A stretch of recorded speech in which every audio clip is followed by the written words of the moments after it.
c'est bon.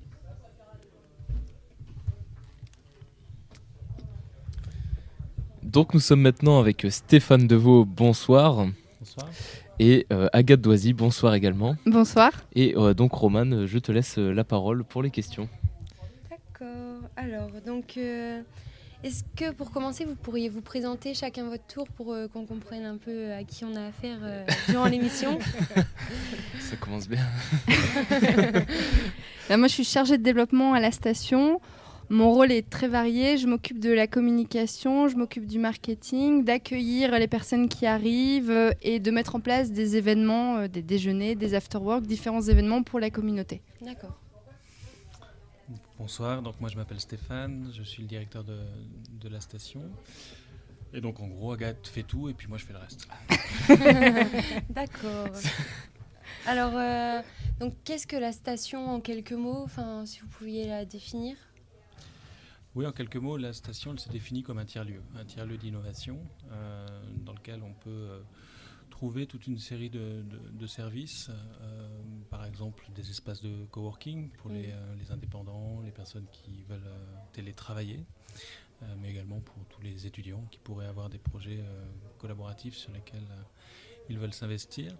On trouve également un Fab Lab. Un Fab Lab, c'est un laboratoire de fabrication qui est essentiellement à la station un lieu de formation, un lieu où on apprend à utiliser des machines, des technologies, des logiciels, et cela gratuitement. Il suffit de s'inscrire sur le site qui s'appelle lastation.co. Et puis en troisième lieu, on trouve des espaces de créativité qui sont mis à disposition de tous ceux qui veulent travailler sur des projets collaboratifs et innovants et qui trouvent à la station une salle de réunion un petit peu agencée pour faciliter les échanges, faciliter les itérations et les projections, et les journées vision et ce genre de choses. Est-ce que vous pensez qu'il y a un profil type de personnes qui se rendent ici? Pas du tout. Non. Pas du tout. Déjà, dans les coworkers, ils sont tous différents. Il y en a qui font du référencement web. On en a une qui fait de la généalogie. On en a une qui est commerciale en télétravail, qui propose à des jeunes des formations dans l'agroalimentaire. On en a une qui est commerciale pour les radios. Vraiment, on a plein de profils différents. Et du côté des makers, c'est pareil. On a un retraité qui est passionné de 3D. On a ceux qui veulent apprendre à utiliser des machines. On a des artistes qui proposent des nœuds papillons, donc qui les brodent ou qui proposent des luminaires. On a vraiment des profils complètement différents. Et on le voit dans des soirées comme aujourd'hui. Ouais.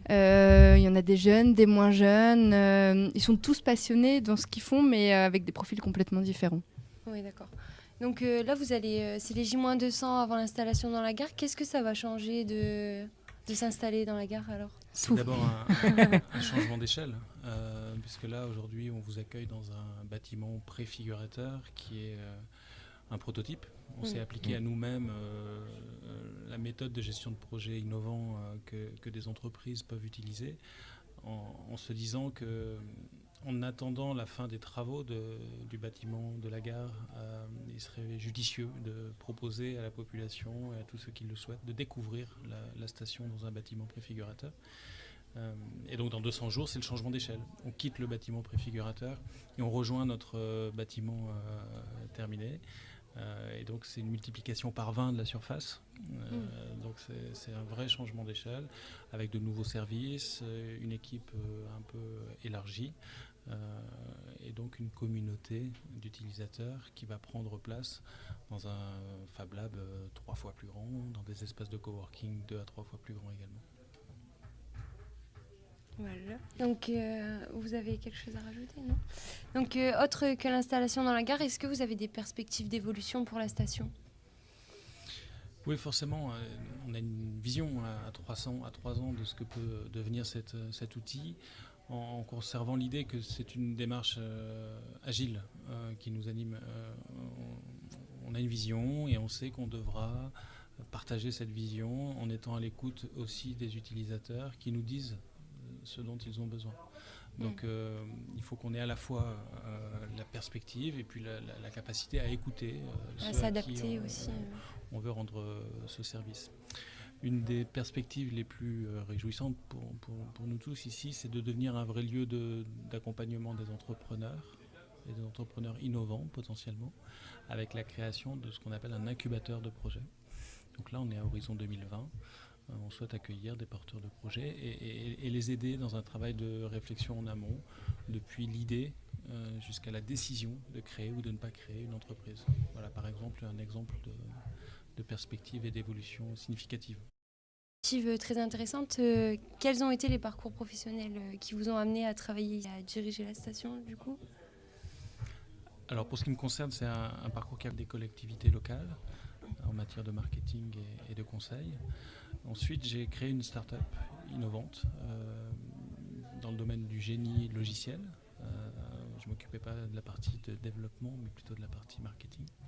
Et après la cession de cette entreprise, je me suis dirigé dans un espace de coworking dont j'ai découvert l'existence à quelques centaines de mètres de chez moi. À l'époque, j'habitais en métropole lilloise.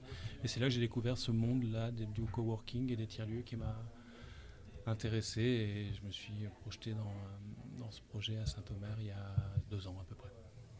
Et pour vous, Alors moi, le parcours est complètement différent. Je suis une ancienne journaliste radio. Je travaillais sur la métropole lilloise aussi.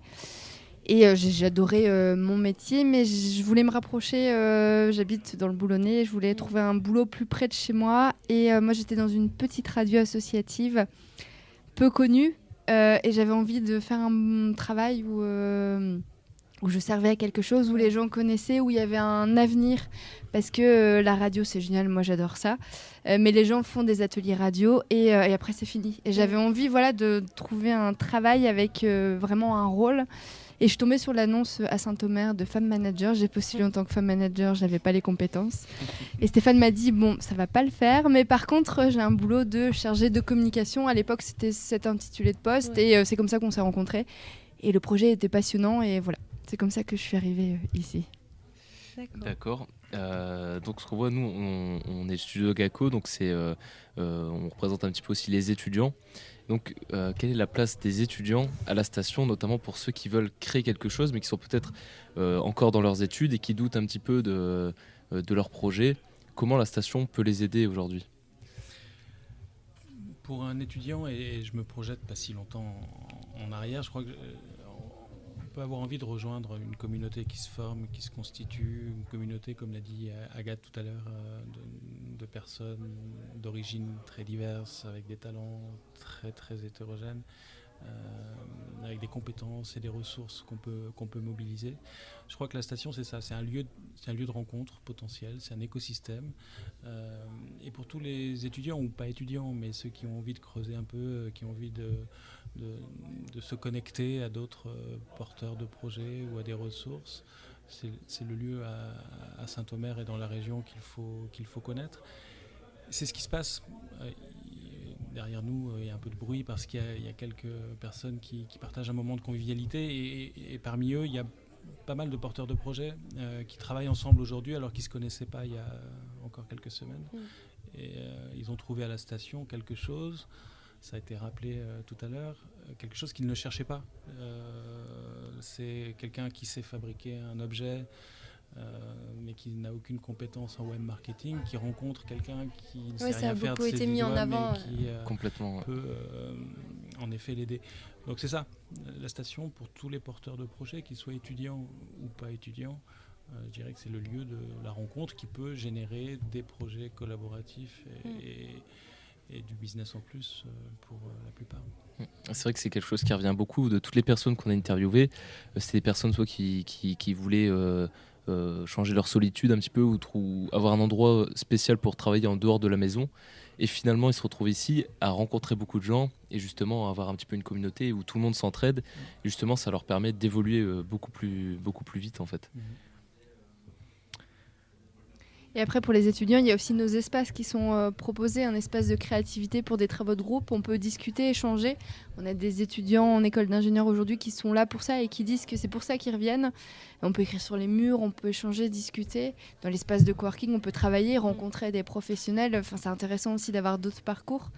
Et du côté du Fab Lab, on a envie de découvrir les machines, faire des choses. On a l'imprimante 3D, la découpeuse laser. Là, on a différentes machines qu'on apprend à utiliser et ça peut être pour les cours, pour un projet d'école, pour un projet personnel également. Donc il y a des utilisations qui sont aujourd'hui là à court terme et ensuite sur le long terme. D'accord. Et par exemple, pour l'utilisation des machines, il y a un coût particulier à mettre ou c'est totalement gratuit, non? C'est gratuit. Par contre, les personnes doivent suivre des formations habilitantes. Aujourd'hui, c'est comme ça. Ce sera différent quand on sera dans la gare. Mais aujourd'hui, il y a des formations habilitantes qu'il faut obligatoirement suivre pour utiliser les machines en toute autonomie. Et après, les matériaux sont mis à disposition dans la limite du raisonnable et en fonction de ce qu'on a.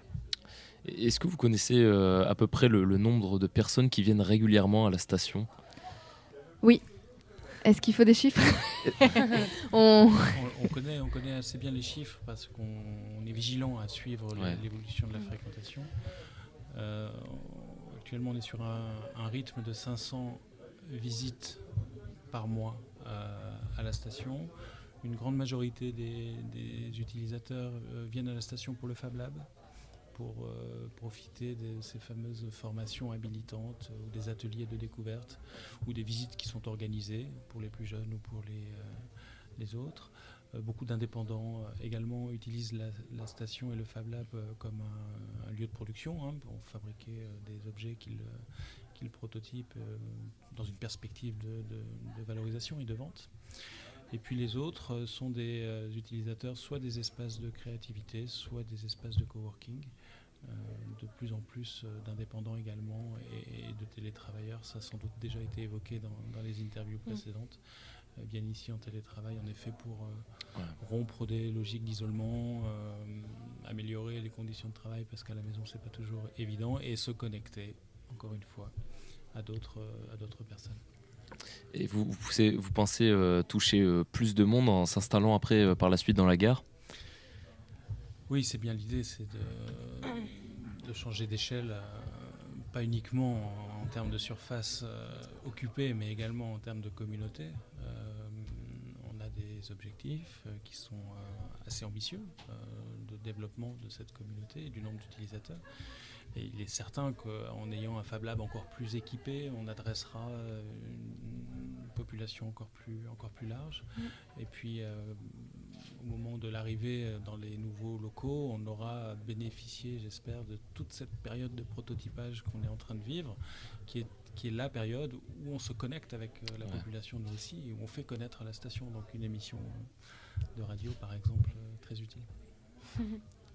Écoutez, je vous remercie. Est-ce que vous avez peut-être un dernier mot à rajouter? Alors, je ne sais pas s'il faut le rajouter ou pas, mais on dit toujours dans un tiers-lieu, et notamment à la station, on y vient une fois pour découvrir et on revient grâce à la communauté. C'est très très beau. En tout cas, moi, ce que je retiens en tout cas de ma visite ici aujourd'hui, c'est que en voyant les gens qui parlent de la station, ça donne envie d'y aller en fait, pour beaucoup de raisons, mais ça donne vraiment envie de venir ici, rencontrer les gens, avoir des contacts et même pour se lancer dans des projets en fait. Donc c'est une belle réussite en tout cas. Et vous êtes les bienvenus. Merci beaucoup.